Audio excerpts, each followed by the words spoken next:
I'm okay, I'm fine. Kincana, Kincana, teng neng neng neng neng. Ku menahan rasa sakit, rasa sakit. Few moments later.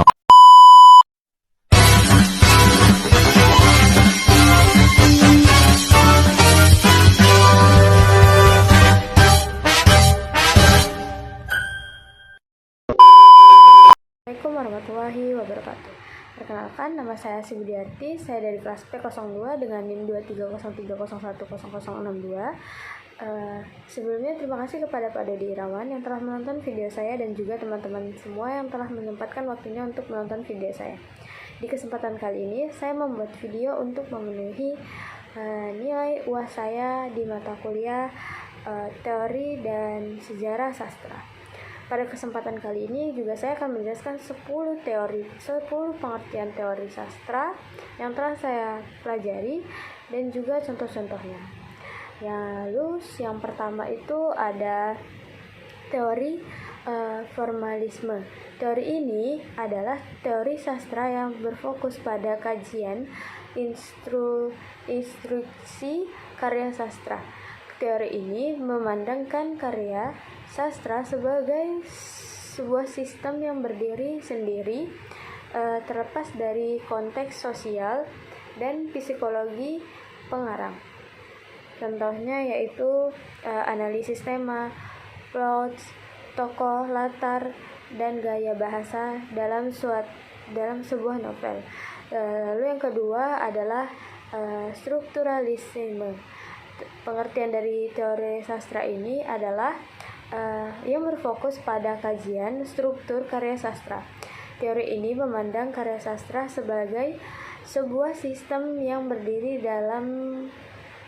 yang saling berkaitan dalam membentuk suatu makna. Contohnya itu kayak analisis antar hubung instruktur, yaitu dalam karya sastra seperti hubungan antara tema dan plot, terus juga hubungan antara tokoh dan latar, serta hubungan antara gaya bahasa dan makna. Lalu yang ketiga yaitu teori psikologi sastra. Teori ini berfokus pada kajian psikolog yang pengarang dan pembaca. Teori ini juga memandangkan teori sastra sebagai suatu proses atau suatu pengarang dan sebagai sarana untuk mempengaruhi psikologi pembaca. Contohnya itu analisis faktor-faktor psikologis yang mempengaruhi pencipta dan pemahaman karya sastra, seperti faktor psikoanalitik dan psikolog sosial. Lalu yang keempat, teori sosiologi pada sastra. Teori ini berfokus pada kajian hubungan antara sastra dan masyarakat. Teori ini memandang karya sastra sebagai produk masyarakat dan sebagai sarana efektivitas dalam kondisi masyarakat. Contohnya analisis faktor-faktor sosial yang mempengaruhi penciptaan dan pemahaman karya sastra, seperti ekonomi, terus politik, dan budaya. Selanjutnya, yang kelima, teori femonisiotika. Teori ini yang berfokus pada kajian tanda dan makna.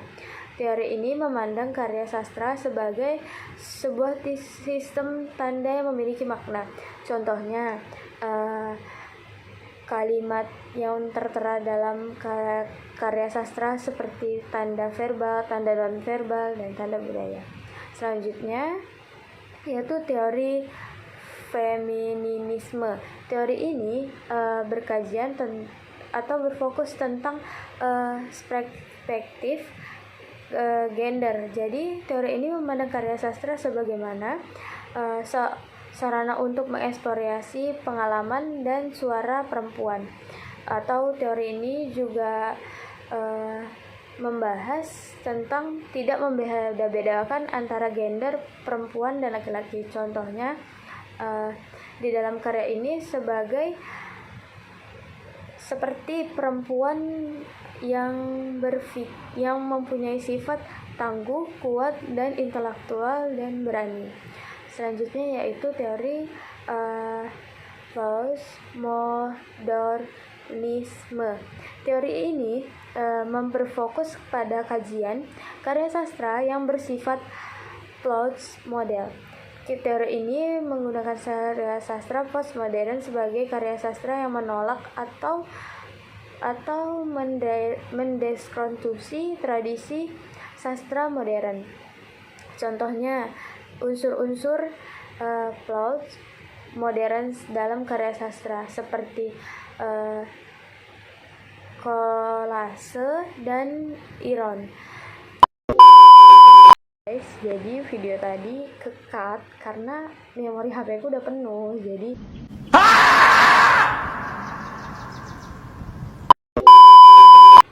Oke, teori ke-8 itu adalah teori dekonstruksi. Teori ini berfokus pada kajian karya sastra yang bersifat dekonstruktif. Teori ini memandang karya sastra sebagai karya sastra yang menolak makna tunggal yang bersifat ambigu. Contohnya yaitu seperti makna tersirat dalam paradoks ironi dan ambiguitas. Selanjutnya yang ke-9 ada teori postkolonialisme. Nah, teori ini berfokus pada kajian karya sastra yang bersifat kolonialisme atau kolonial. Teori ini juga bersifat memandang karya sastra sebagai produk kolonialisme dan sebagai sarana untuk mengekspresi pengalaman dan suara masyarakat. Contohnya seperti mengeksploitasi ekonomi, budaya, serta kekerasan terhadap manusia pada zaman dahulu. Lalu yang ke-10 yaitu yang terakhir, yaitu adalah teori refleksi. Teori ini berfokus pada kajian tanggapan pembaca terhadap karya sastra. Teori ini memandang karya sastra sebagai sebuah sarana atau teks yang terbuka terhadap berbagai interaktif dan bermakna. Contohnya yaitu seperti faktor-faktor yang mempengaruhi introspeksi pembaca serta latar belakang pendidik pengalaman dan nilai-nilai yang dianut dalam pembaca dan juga penulisnya. Baik, cuma itu yang bisa saya sampaikan dari 10 teori itu dan juga contoh-contohnya. Kurang dan lebihnya mohon dimaafkan. Wassalamualaikum warahmatullahi wabarakatuh. Bye bye, see you.